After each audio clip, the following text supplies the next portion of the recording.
A lot of roster movement on a Wednesday here on Rocky Top. A couple players enter the transfer portal. One player announces he's staying. Who are those players?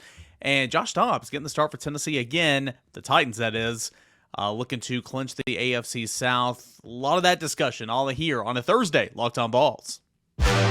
You are Locked on Vols, your daily podcast on the Tennessee Volunteers.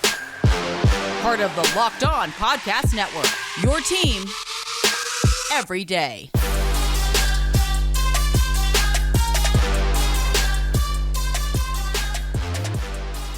What is good, everybody? Welcome into it. This is Locked on Vols. Appreciate you guys for hanging out with me here today and making Locked on Vols your first listen each and every day. I'm Eric Kane, your host. You can always find me on Twitter at _Kaner and at Locked on Vols. So we've got a little busy day in terms of roster management for the University of Tennessee. 2 players in the transfer portal. 1 player announcing he's staying. We'll discuss that in segment number 1. In segment 2, we're going to get some audio from the Josh and Swain show, 99.1 The Sports Animal. That player staying, of course, is tight end Jacob Warren. He actually joined that program. We're going to play some of that audio here on today's Locked on Vols because it's pretty good. And then in segment 3, I catch up with Lucas Panzica, who is a talent over at 104.5 The Zone in Nashville, Tennessee, also a part of the Titans radio team. And I talk with him about Josh Dobbs. Tennessee's got a season-clinching game, a AFC South clinching game in Jacksonville on Saturday, and Josh Dobbs getting the second consecutive start for the Tennessee Titans.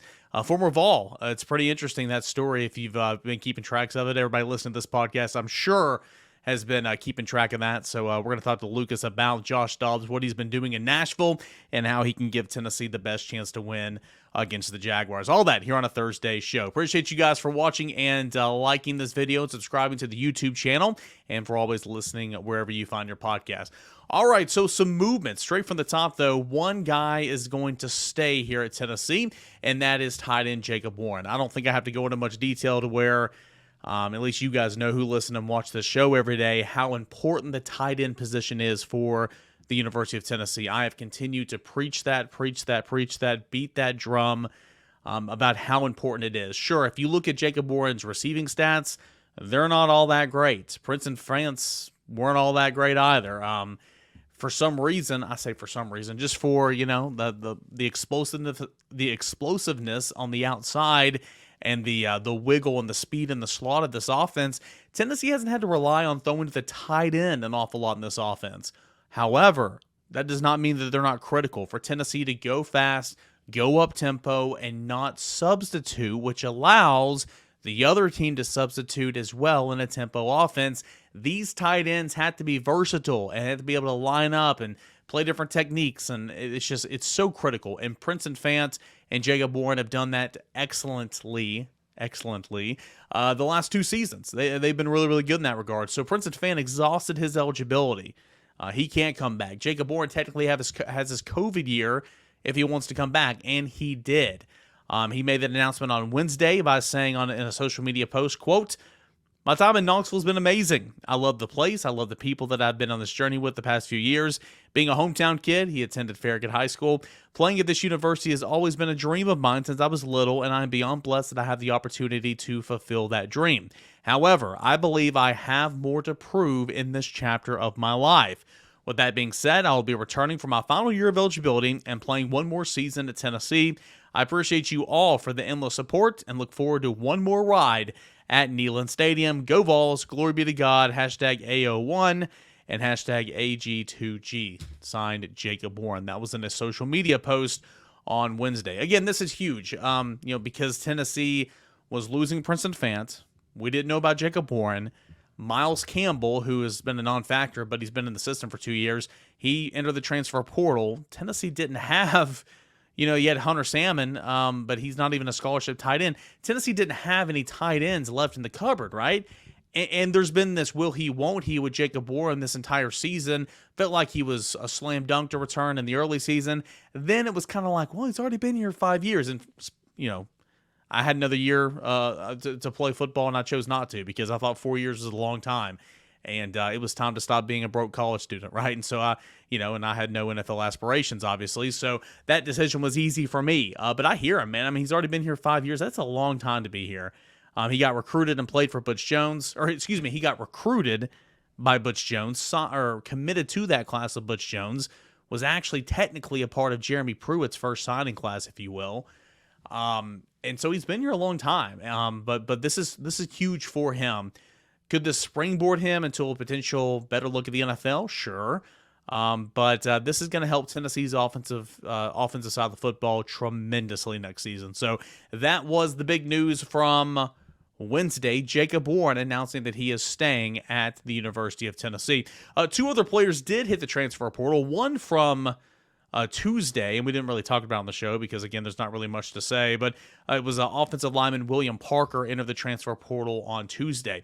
Now, on Wednesday, wide receiver Walker Merrill entered the transfer portal, and offensive lineman R.J. Perry entered the transfer portal. None of these guys are tremendous surprises. I think Walker Merrill can play at this level. He's fast. He's got some wiggle. He can play slot. He can play on the outside. It was evident it was not going to be here at Tennessee. Tennessee continued to recruit over the in-state product. Tennessee essentially played squirrel wide over Walker Merrill in the slot in the Orange Bowl. That just kind of made that decision. Walker Merrill was not an option for Tennessee when Cedric Tillman went down. That was Ramel Keaton, so it kind of was what it was at that point, right? That does not mean Walker Merrill doesn't have talent, because I think he does have talent. But I remember it was back in camp, and he came and spoke to the media, and he said, I want to play. I want to play. He wasn't mad or anything, but he was like, I want to play. He said, I'm ready to play. And I thought a couple of times he was going to play this year. He was right there. It never really happened. Sure, he put up some stats in mop-up duty. I think he had 3 touchdowns on the season. He had one against Ball State. I think he had one against Akron, and then he had one against Vanderbilt. He actually had 3 touchdowns this season, but they all came in mop-up duty. I'm rooting for Walker Merrill.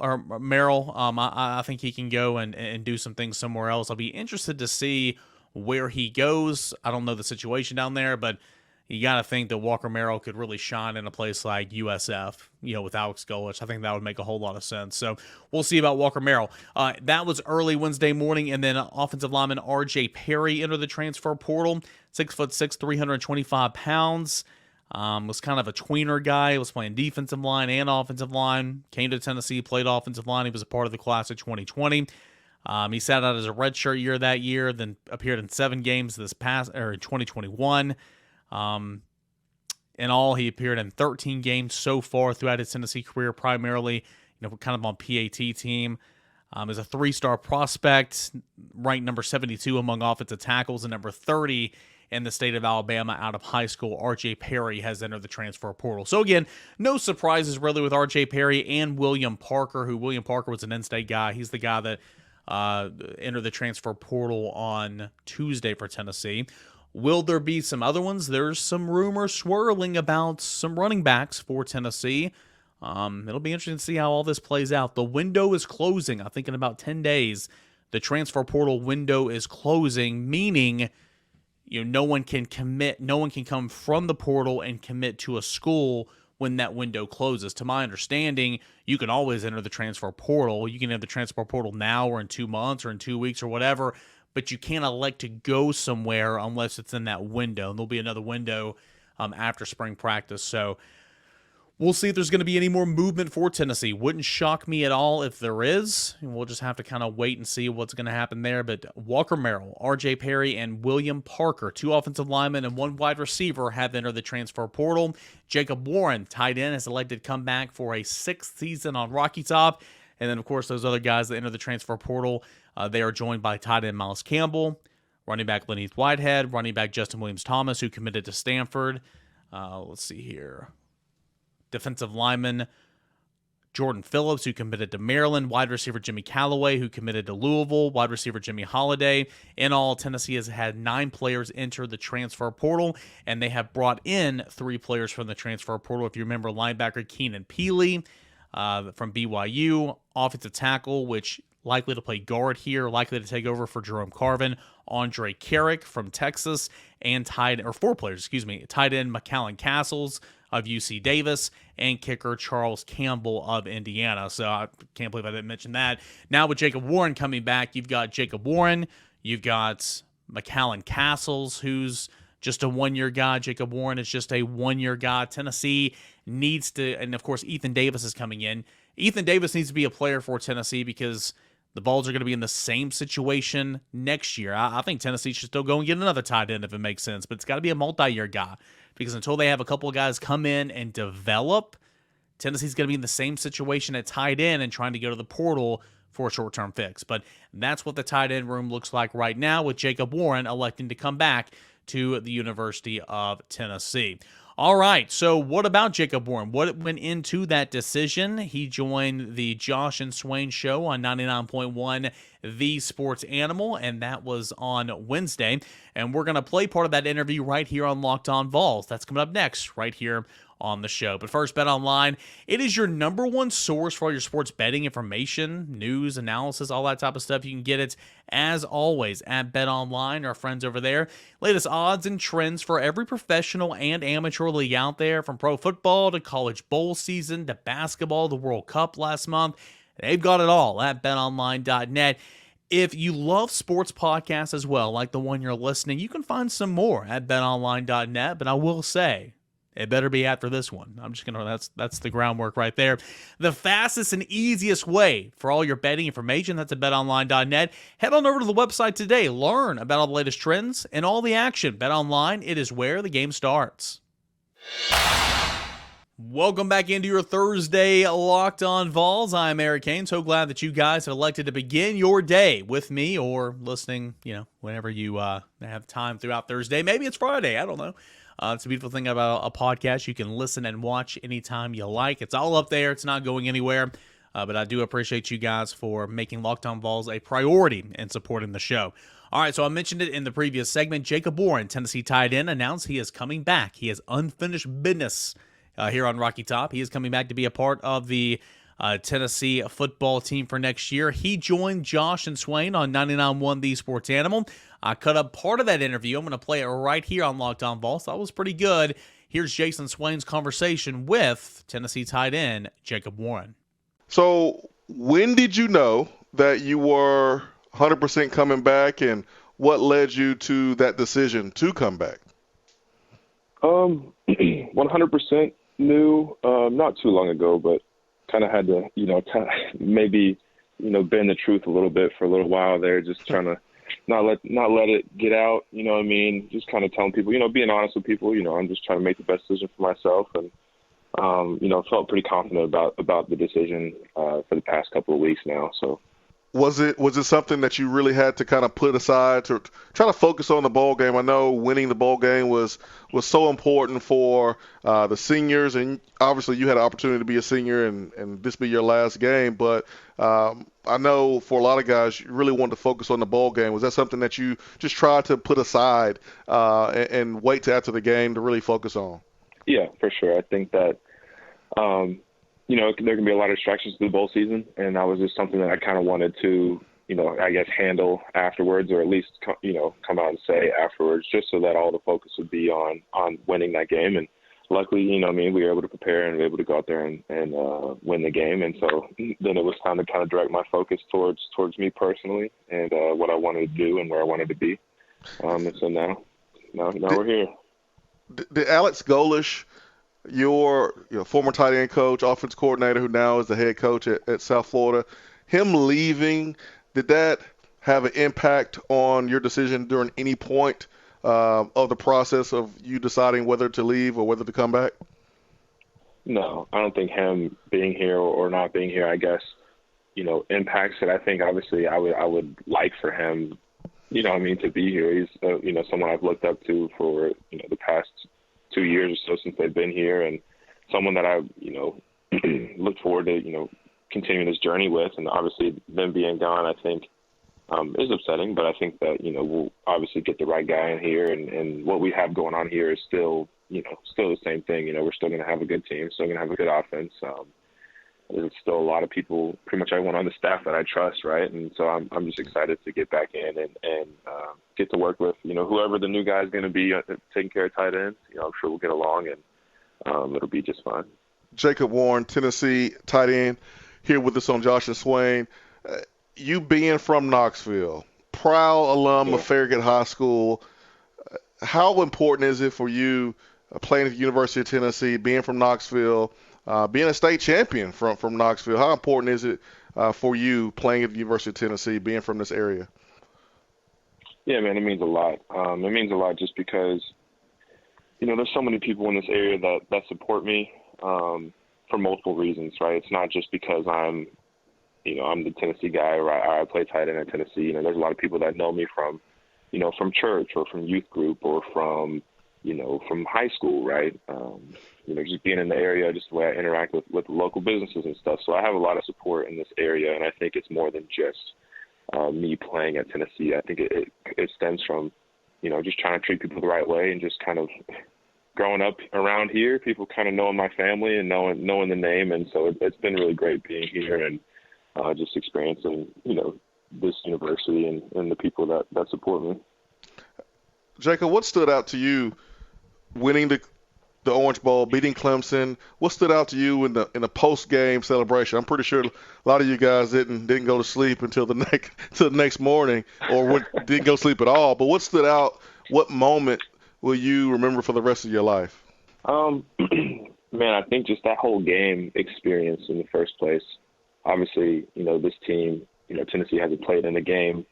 We'll say that big. I don't like using that terminology because every game is big, but I haven't played in a game that big, at least a bowl game, in a really long time, and especially since all of us have been alive and have been, here or whatever. So I think just kind of having that realization, as the clock's winding down and we're up, and just trying to remember that feeling, right, so that we can continue to strive and continue to keep going after that, and hopefully again next year be able to put ourselves in a position to play in a New Year's Six bowl or make it to the playoffs or whatever it may be. But I think it was just awesome, kind of just the feeling, man, of we did it, right?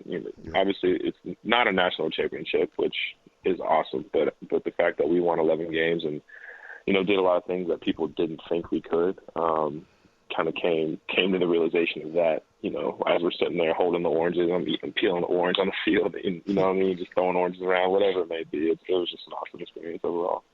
Did you get one of those big caps, man? I've been trying to find one of those, man. Did you wind up getting one? No, I was so mad. I wanted one so bad. There was only like 4 of them. I know Jalen McCullough got one, man. Maybe you need to talk to him. Try to borrow his. Buy it off of him. Yeah, right. Good stuff there from Jason Swain on Josh and Swain, 99.1 The Sports Animal, with Tennessee tight end Jacob Warren. That was on Wednesdays.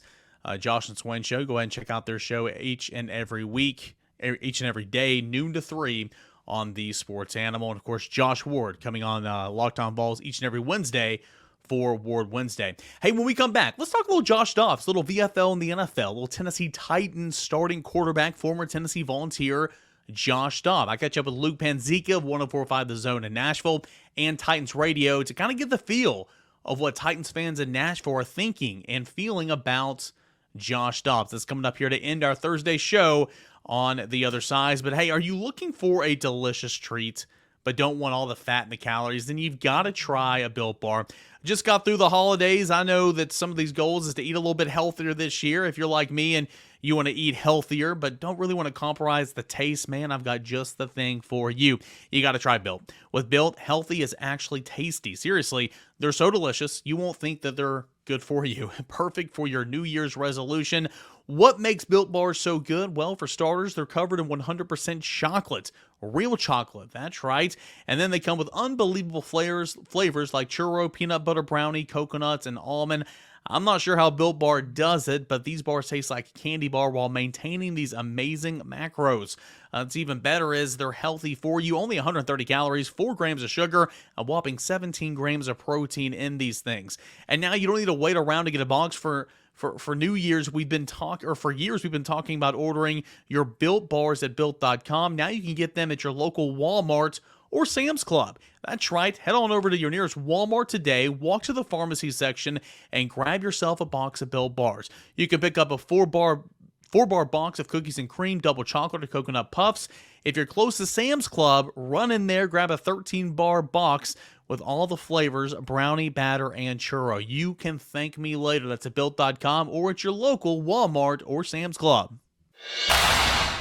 All right, so here on this show, we talk everything Tennessee Volunteers, Tennessee football, recruiting, basketball, baseball, whatever the case may be. We don't talk much VFL and the NFL, if you will. I mean, a little bit we will, but I thought that, it's Josh Dobbs starting for the Tennessee Titans. I know we started last week and he played well. He's starting this week, and he's starting for Tennessee, who's lost 6 straight. Don't remind me, that's my team, but lost 6 straight. Going down to Jacksonville and playing for an AFC South crown. The AFC South this year is the NFC East. It just is what it is. But if you win this game, you go to the playoffs, and Josh Dobbs is your starting quarterback for the Tennessee Titans. So I thought it would be important to have somebody on here to break this down, and I'm going to bring on Lucas Panzica of 104.5 The Zone and Titans Radio to do just that. Lucas, man, I appreciate the time. Thanks so much. Yeah, no, appreciate you having me, Eric. And you're right. The AFC South is the NFC East of old, where now we're living in a weird universe where the NFC East is the best division in football. So it's odd times we're living in. It is odd times. We can break down Josh Dobbs' game here in just a moment, but as obviously a guy that played for Tennessee, played well for Tennessee, won a lot of games, exciting, a lot of Vol fans in Nashville. I mean, what's the talk been like having Josh Dobbs not only in Nashville, part of the team, but the starting quarterback, and didn't win the game against the Cowboys, but played really well last week? Yeah, when they brought him in, it was just kind of, oh, cool. Josh Dobbs is in town, because that's a guy that, he's been in the NFL since 2017, but has never started a game until last week, had only attempted 17 career passes going into that Thursday night game against the Dallas Cowboys. And you just thought, well, that's cool. That's the backup that they brought in for Malik Willis, because you figured at that time the Titans are going to live and die by Malik Willis down the stretch. And when they brought Dobbs in, you didn't know just how long Tannehill was going to be out for. Now we know Tannehill's season is over. And then when they named him the starter on game day last Thursday, initially, I think the reaction for a lot of people was, oh, are they resting Malik for Jacksonville? Obviously, the Cowboys game had no playoff implications. It all comes down to this game against the Jaguars for the AFC South.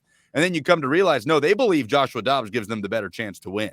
And despite the fact that Malik Willis has, going into Thursday, had thrown almost 30 more career passes than Joshua Dobbs. Dobbs is the more experienced quarterback. He knows what he's seeing in front of him. He's been in NFL locker rooms. He even played his college football at a much higher level than Malik Willis did at Liberty. So it kind of started to make a little bit of sense. And then when you saw Dobbs give the offense a bit of a spark, then it was very clear that he gives the Titans the best chance to win. And I think for the Titans/Vols fan contingent, which there are a lot of, there was a lot of, well, Dobbs has got to be the guy in 2023, right? After that, if you had a Venn diagram of the Vols/Titans fans and the people who say Dobbs could be the guy in 23, it's probably a circle.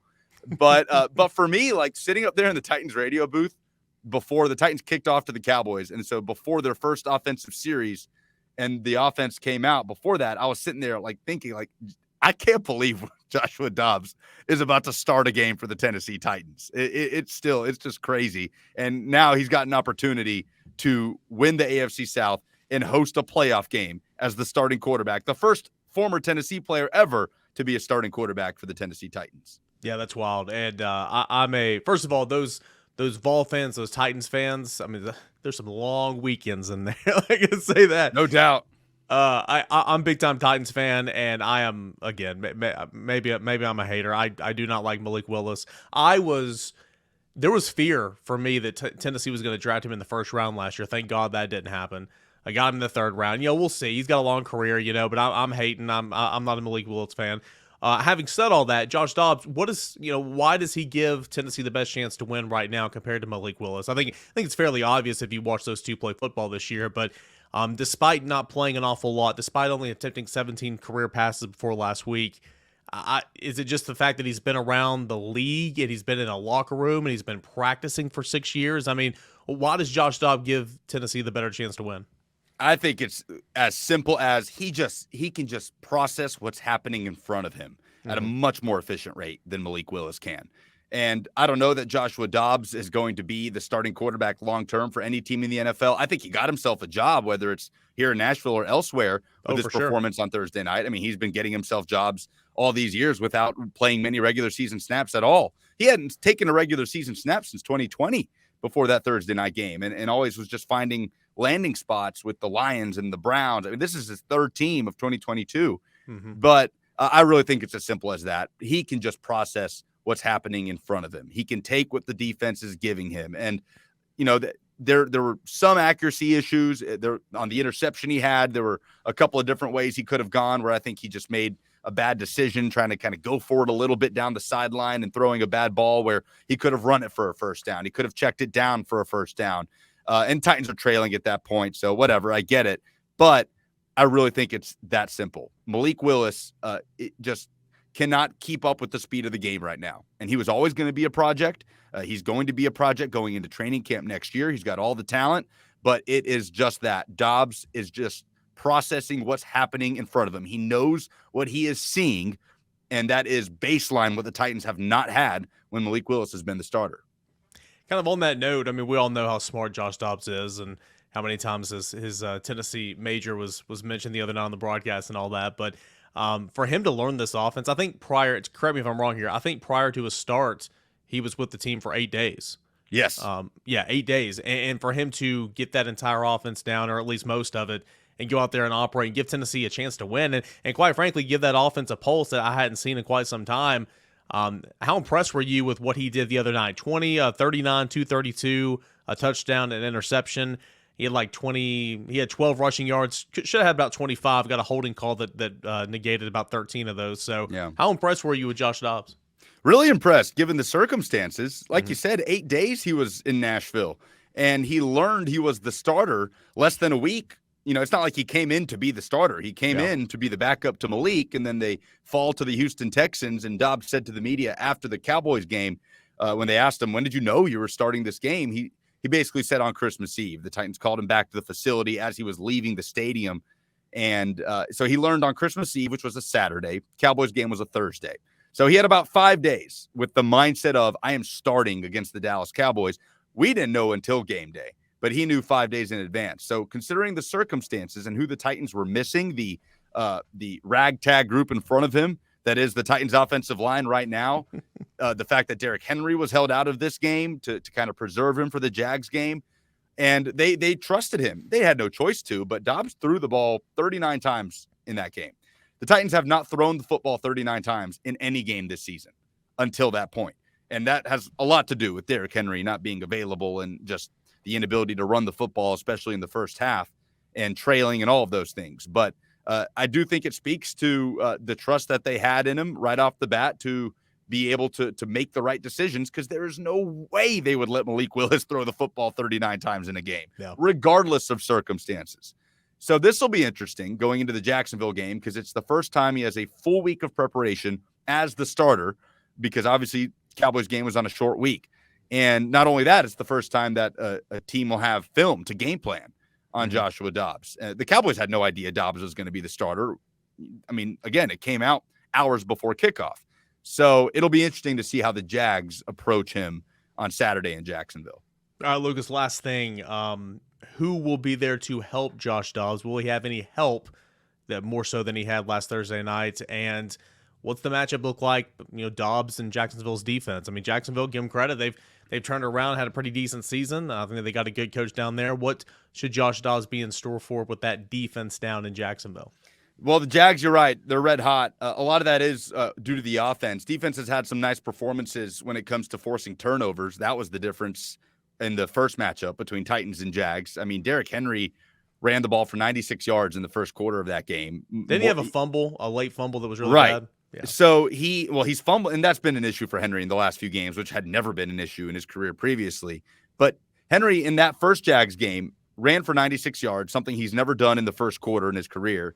And the Titans are running the ball essentially at will, which has been the norm in Derrick Henry's career against his hometown team, the Jaguars.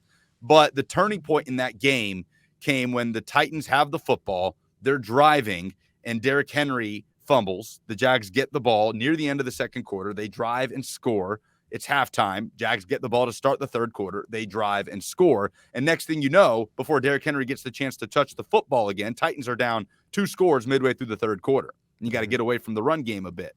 So if the Titans can mitigate the turnovers, which the Jags have done a good job of forcing, is the reason they won the Cowboys game in overtime a few weeks ago, then I think they'll be able to run the football despite the issues that they have right now on the offensive line. And That's the help that's coming for Dobbs at the moment, is just having Henry in the backfield. And also just to see if he'll get some help from his receivers that he didn't really get in the first half of that game. I mean, drops from Robert Woods, from Traylon Burks on good catchable balls from Dobbs. His numbers probably should have looked a little better than they did in that game. So if he gets that help from his receivers, and as far as personnel goes, really Henry and Nicholas Petit-Frere, the right tackle, are the only guys that you can get back on offense. On defense, it's a difference. I mean, you rested about 8 starters for that Cowboys game, and the biggest stars on this defense outside of Kevin Byard did not play in that game to preserve them for Jacksonville. So I think the big issue for the Titans going in is stopping this Jags offense that's put up 31 points per game in the last 4 games, and the Titans haven't scored 28 points yet this season. And I had to go back and look because I was like, when's the last time that the Titans/Oilers franchise went an entire regular season without hitting the 28-point mark? Once. It was 1984, the Oilers, who had 3 wins that year, did not reach 28 points. So that means Dobbs is going to have to do his part with the offense. They're going to have to score because Trevor Lawrence is playing too good a football right now to be just shut down. That's not going to happen. But ultimately, I do think the onus is on the Titans defense and offensively avoiding turnovers, which, had a couple with Dobbs at the helm against the Cowboys, but it'll probably come down to that with a heavy emphasis on Derrick Henry. Lucas Panzica, give him a follow on Twitter at Lucas Panzica. Check out his work at 104.5 The Zone. He's on air pretty much the entire midday. A couple shows there, and you can listen to him and follow his work with Titans Radio as well. Lucas, appreciate it, man. Thanks so much. Yeah, Eric, appreciate you having me. Awesome. Great stuff there from Lucas Panzica, giving us a little background information on Josh Dobbs and the upcoming matchup for Tennessee at Jacksonville. Was in Miami, kind of just rolling around, having, out and about, checking out some things there last week in preparation. I guess it was the night before Tennessee took on Clemson, and had that game pulled up on my phone. So I was watching Josh Dobbs, like, ooh, man, look at that throw, man, look at that play. Josh Dobbs giving Tennessee a pulse. So hopefully Josh Dobbs can win the Tennessee Titans a game here, and we can see Tennessee go into the playoffs. All right, that's going to do it here for this edition of Locked On Vols. We'll come back tomorrow, same time, same place, and get you set for Tennessee hoops on the weekend. Anything else news-worthy for the Tennessee football team, all that and more, that's coming up on tomorrow's Locked On Vols. Check out Locked On Sports today. Give that a listen. Make that your second listen behind Locked On Vols. Of course, it's the biggest news and takes and stories of the world of sports. That is Locked On Sports today, right behind Locked On Vols. Guys, I appreciate it. We'll do it again here on a Friday. This is Locked On Vols.